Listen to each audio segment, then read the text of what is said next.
Assemble an away team. Yes, sir. Captain, the Romulan warship has crossed the neutral zone border. It is in Federation space and heading towards us. Delay that order, number one.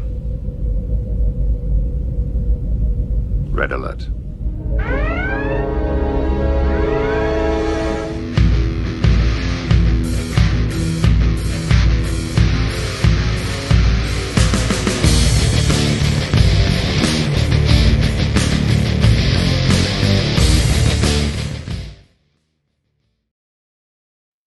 Howdy, folks. Welcome back to my YouTube channel. I am your host, once again, folks, the Mighty Bjorn. But I want to get into a Star Trek Adventures video here for you today, folks, because I want to be taking time to discuss the different types of conflict or combat, if you will, within Star Trek Adventures. And I'm actually going to take the time and kind of dive into the mechanics here. This is something I normally don't do, but I figure I'd give it a shot, especially because there's several layers of complexity when it comes to Star Trek and its various conflict systems. And, well, Star Trek Adventures actually has 3 different forms of conflict or combat, just because of the nature of the game. And you're probably going to experience them all very similarly on equal levels or fairly equal levels. But I do want to put a disclaimer out there that this is coming from the standpoint of Star Trek Adventures First Edition. There's going to be some variation here between First Edition and Second Edition, which is why I'm pointing that out, such as First Edition does not have, or Second Edition does not have challenge dice, while First Edition does. So that's kind of one of those things you can ignore, if you will. The next thing is my understanding is Starship combat within Star Trek Adventures Second Edition is a bit different than it is for First Edition. So, yeah, I got to give that disclaimer so that way people can understand what page I'm on and where I'm coming from. No matter what, I think everybody's going to have a little bit of something that they can learn from this video that they can use for their Star Trek Adventures campaigns. Now, I think the real place to start with is social conflicts, because realistically, I think, in my personal experience, this is going to be your keystone, if you will, of your various different types of conflict. You're probably going to experience social conflict more than any other versions of conflict, or at least you should, because essentially social conflict is also a good way to talk yourself out of violent situations. And essentially this comes down to social interactions with an imposer.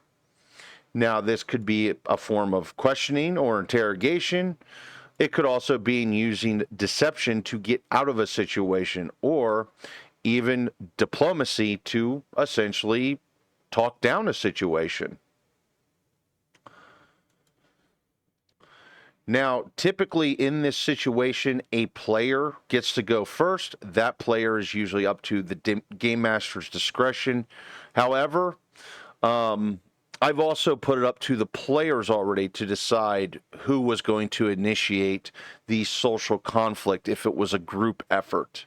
But then usually I will decide if it seems like the social interaction, like it's a clear cut, the captain of the ship, if you will, is initiating the conflict with the opposer. Now, one thing I want to point out is players can also spend 2 momentum to keep the initiative. So essentially one player can go, and essentially that player, we'll say player 1 gets to go. And normally the NPC would get to go after player 1. However, player 1 or player 2, from my understanding, an additional player, could spend 2 momentum to essentially keep the initiative and continue the interaction in their favor. So kind of a way to essentially bombard people with information or interrogation, if you will. But it's also got that balancing factor that it can't be done constantly. Now, of course, when it comes to the skill rules first, skill rules is done with 2d20 in the game, it's always a base of 2d20. The game master himself is going to decide what skills are being used, and essentially you're adding two skill numbers together, and that's giving you your DN, your check number, your die number, if you will, and you're trying to roll below that number. So higher that number, the better, and then on the D20 you want a lower result. And in general terms, this is just skill rolls in general. So keep that in mind when I talk in future portions about skill rolls. Now, there's other factors that comes into play with the 2d20, such as you can spend a momentum to gain 2d20. There's certain advantages that you might be able to gain an additional d20 to your die roll, so on and so forth.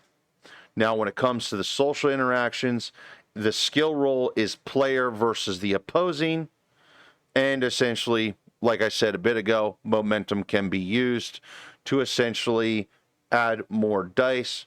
And when it comes to the skill test, it comes down to who gets the most passes wins.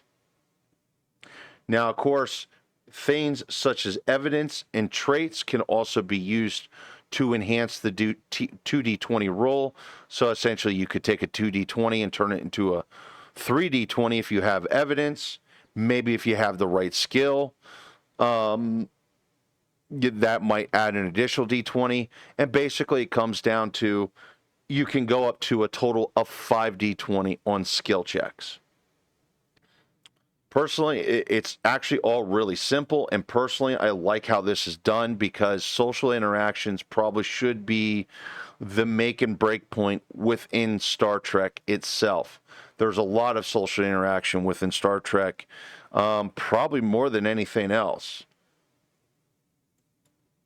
Now I want to take a few moments here to get into personal combat.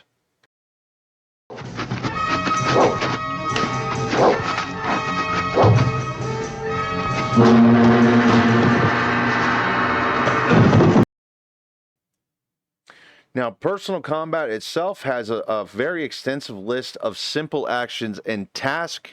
Each character can take one task per turn, and they can take a few different simple actions. Now, for simple actions, maybe pulling out a tricorder or maybe drawing a weapon, that's essentially a version of a simple task. Something that you can do simply that just really doesn't involve that much time, if really any time at all. On the other side, tasks include basically attack actions or a grapple action. And essentially these are stuff that takes a bit more time and usually involves a skill check. I'm not going to get into an extensive list of the different types of simple actions and tasks because it's actually quite extensive, and realistically, you should just look at the rule book so that way you can get a better understanding. I really don't have an hour here to make a video. I don't think people would stay tuned in that long anyway. Now, when it comes to declaring an attack, you need to declare if it's a non-lethal or a lethal attack before you make the attack. With that being said, lethal attacks adds +1 to the threat pool, so essentially that is an additional d20 on that skill check when making that type of an attack.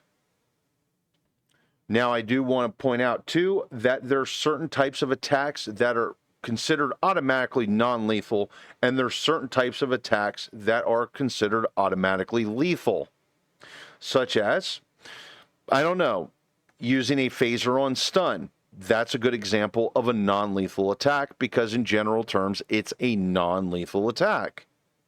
However, trying to stab somebody with a batleth, with the pointy end, the pointy bit, if you will, is considered lethal because you're trying to stab somebody and deal a killing blow. So just to throw that out there on what's lethal and non-lethal. Now, there's two different types of skill tests when it comes to making attack rolls. For melee, it's daring plus security with a difficulty of 1, and that is opposed.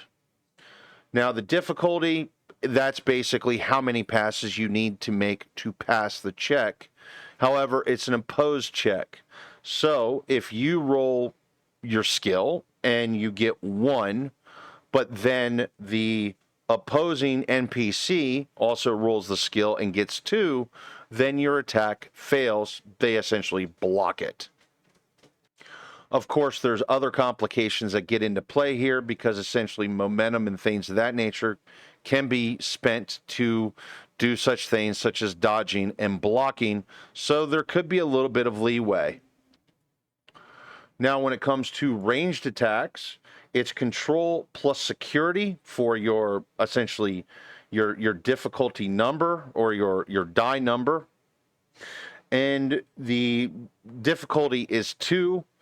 And this is non-opposed. However, there's still various different factors that comes into play that can raise the difficulty of a ranged attack, starting with ranged being, range, how far away is your target, as well as things such as cover or concealment could also increase the difficulty number. The amount of ambient light even can affect this. Now, if you do hit, essentially you have a rating system based on the weapon. Just for an example, we'll say your phaser has a rating of 5. Essentially, you roll 5 d6s at that point, and basically look at the challenge dice results that I have posted here. So 1 does 1 damage, 2 does 2 damage, 5 does 1 plus an effect, 6 also does 1 plus an effect. And the effects can be quite devastating, but they tend to be random. An example of an effect could be such as you got hit on the head with a log, the opposing NPC rolls a 5, and essentially you got a concussion from it. That would be the effect. Now, mind you, this damage is tallied up and divvied out to the player after any damage reductions that's involved. And essentially after that damage reduction, players take stress damage, which in general terms is hit points or injuries. And injuries are pretty serious. Players can't take too many injuries, actually, and pretty much injuries will incapacitate the player. And actually, once a player receives so many injuries, it will kill them outright. Now, let's move on to ship combat, which is really complex.